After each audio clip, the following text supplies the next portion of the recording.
Good morning बच्चों। आज हम आपकी पुस्तक हिंदी से पाठ 13 उद्यमी नर पढ़ने जा रहे हैं। इस कविता का भावार्थ आप समझेंगे और ध्यान से सुनेंगे।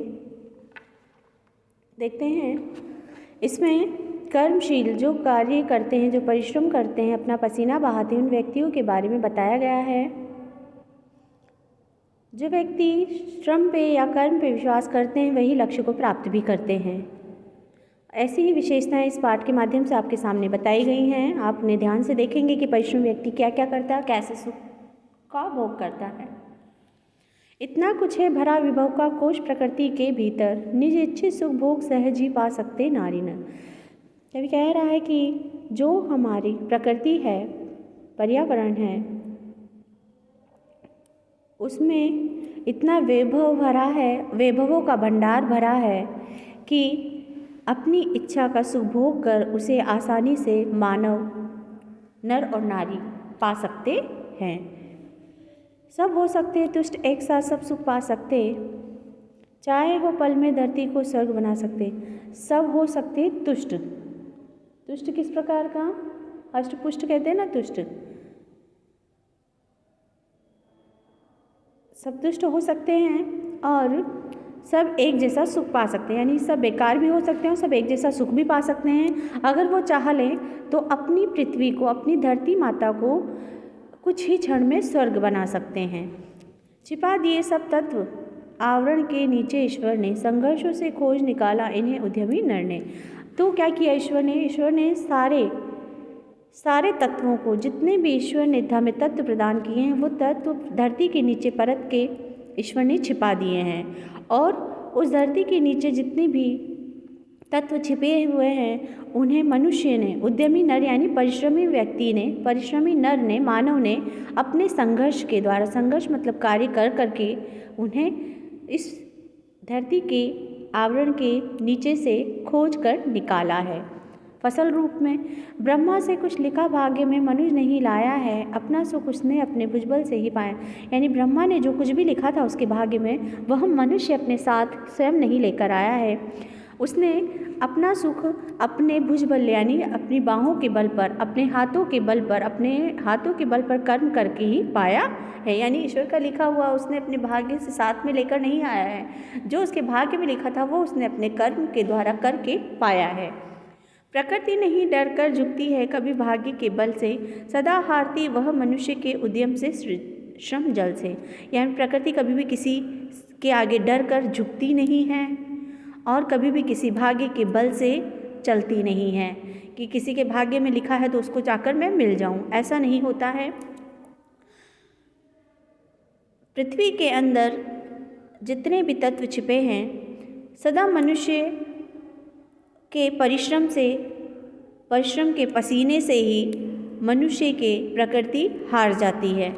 यानी मनुष्य के परिश्रम के आगे, पसीना बहाने के आगे जो उसकी प्रकृति है हमारी, वो भी हार जाती है। प्रकृति किस प्रकार हारती? किसान भी हल जोलते हैं, खेत से खेती करते हैं, फसलें उगाते हैं, फसलें बिकती हैं, फिर वो बाजार में बेचा जाता है, सब लोगों को उससे आपूर्ति होती है। तो एक किसान के परिश्रम से इतना कुछ मिलता है हमें खाने पीने को।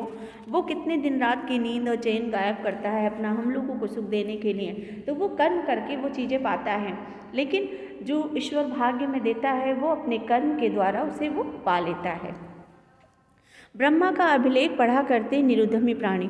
अब ब्रह्मा जो लिखता है, लिखित हच थे, मतलब जो ब्रह्मा भाग्य में लिख देता है उसे निरुद्धमी, निरुद्ध अकर्मण्य, जो बिना कर्म करके पाना चाहते हैं। ऐसे व्यक्ति ब्रह्मा के लिखे हुए भाग्य पर टिके रहते हैं। धोते वीर कुअंक बहलका, बहा भ्रूहों से पानी। और ऐसे वीर जो होते हैं वो अपने दुर्भाग्य अपनी किस्मत में लिख लेते हैं। जो कर्म नहीं करते वो व्यक्ति स्वयं ही अपने भाग्य में दुर्भाग्य लिख लेते हैं। और ऐसे व्यक्ति सदा अपने आँखों से अश्रु के रूप में दुर्भाग्य को पा लेते हैं। यानी ऐसे व्यक्ति आंसू कब गिरते हैं? दुर्भाग्य व्यक्ति के आंसू गिरते हैं जिसका भाग्य अच्छा नहीं होता। किन लोगों का भाग्य अच्छा नहीं होता है? जो अकर्मण्य व्यक्ति हैं, जो कर्म नहीं करना चाहते, आलसी हैं। भाग्यवाद आवरण पाप का और शस्त्र शोषण का, जिससे रखता दबा एक जन भाग दूसरे जन का। भाग्य का उदय होना एक ऐसा आवरण है जो पाप का और शस्त्र शोषण का, यानी भाग्य का आवरण इस प्रकार है जो पाप से ढका हुआ है और शोषण के शस्त्र से ढका हुआ है। यानी हमारा भाग्य क्या है, दूसरे के शोषण पे टिका होता है। एक का शोषण दूसरा करता है तब जाके कहीं अपने कार्य को कोई पूरा कर पाता है। जिससे रखता दबा एक जन। अब जिस प्रकार से शोषण से एक व्यक्ति दूसरे व्यक्ति को दबाता है, एक व्यक्ति दूसरे व्यक्ति को अपने अधीन कर लेता है, उसी प्रकार कहते हैं भाग्य का आवरण भी लोगों का दबा रहता है। यदि व्यक्ति एक दूसरे व्यक्ति को दबाकर अपने कर्म करने की कोशिश करता है तो वो अपने भाग्य का उदय कभी नहीं कर सकता। पूछो किसी भाग्यवादी से, यदि विधि अंक प्रबल है, पद पर क्यों देती न स्वयं वसुधा निज रतन उगल है। तो फिर कवि कहता है कि किसी भी भाग्यवादी जिसका भाग्य उदय, जो भाग्यशाली व्यक्ति है, उससे पूछो कि उसके भाग्य का जो लिखा है क्या वो शक्तिशाली है, क्या उसे मिटाया नहीं। जैसा भाग्य का लिखाया मिटाया जा सकता है कब, जब हम कर्म करेंगे। अगर हमारे अच्छे कर्म होंगे तो हमारा भाग्य स्वतः ही बदल जाएगा। फिर इसीलिए कहा है कि जब किसी भाग्यशाली व्यक्ति से पूछो कि उसके भाग्य का लिखा बहुत शक्तिशाली है, तो पद पर यानी हर पेड़ पर उसको क्यों नहीं, जो धरती माता है उसे रतन उगल देती है। उसी वक्त जब वो जन्म लेकर पृथ्वी पर उत्पन्न होता है, जन्म लेता है, तभी क्यों नहीं धरती उसको भाग्यशाली बना देती है। जब व्यक्ति जन्म लेता है तो भाग्यशाली थोड़ी होता है, तो कर्म के आधार पर अपना भाग्य लेकर उत्पन्न होता है। उपजाता क्यों वैभव प्रकृति, उपजाता क्यों वैभव प्रकृति को सींच सींच व जल से।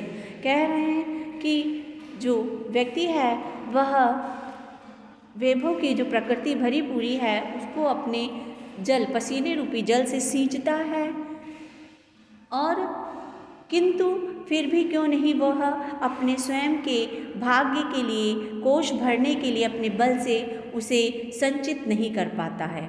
व्यक्ति अपने पसीने से प्रकृति के वैभव को सींचता है, लेकिन वह उसका लाभ अकेले नहीं उठा पाता है। वह संचित धन को संचित नहीं करके रख पाता है। एक मनुष्य संचित करता है अर्थ पाप के बल से। जो मनुष्य धन को संचित करता है वो किसके बल पे करता है, जो पैसे को संचित करता है, धन को संचित करता है, वो अपने पाप के बल पर संचित करता है। यानी दूसरे से छिपाकर वो अपने बल के दम पर पैसे को संचित करता है और भोगता उसे दूसरा भाग्यवाद के छल से। तो जो व्यक्ति एक एक करके पैसा पाप के रूप में इकट्ठा करता है, वह खुद उस रुपये का उपभोग नहीं कर पाता है, वह दूसरे के भाग्य में लिखा रहता है। ऐसा छल ऊपर वाला विधाता रचता है कि वह अब दूसरे के भाग्यवाद से छल से भोगता है। यानी दूसरा करता कोई काम दूसरा है और उसके भाग्य से जो फल है वो दूसरा भोगता है। नर समाज का भाग्य एक है, वह श्रम वह भुजबल है। नर जो मानव का समाज है उन सबका भाग्य एक ही है। क्या है वो भाग? उनका श्रम करना और अपने भुजबल से कार्य करना। भुजबल अपनी बाहों से परिश्रम रूपी कार्य करना। जिसके सम्मुख झुकी हुई पृथ्वी विनीत नभतल से। जो व्यक्ति श्रम करता है, परिश्रम करता है, पसीना बहाता है, उसके सम्मुख यानी सामने पृथ्वी भी अपने आप को नतमस्तक कर देती है, यानी झुका देती है। विनीत भाव से यानी नमस्कार के भाव से, नमन करने के भाव से उसको पृथ्वी, आकाश सब अपने आप में झुका पाते हैं। जिसने श्रम जल दिया उसे पीछे मत रह जाने दो।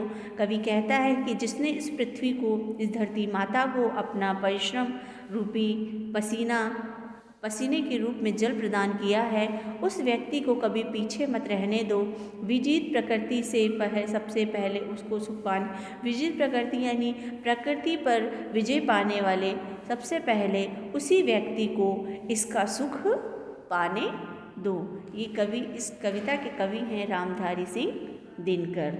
धरती माता यहाँ बताई गई हैं वसुधा के रूप में। छल कपट के लिए कहा गया है। लोग कपट से धन बटोर लेते हैं, किंतु अगर भाग्य में नहीं है तो कपट से बटोरा गया, इकट्ठा किया गया धन भी दूसरे के कार्य आता है। उसके भाग्य में वो धन खर्च करना और भोग करना लिखा नहीं होता है। तो बच्चों, ये थी आपकी उद्यमी नर यानी परिश्रमी आदमी की एक कविता। जो व्यक्ति कर्म करता है वही आगे बढ़ता है। धन्यवाद।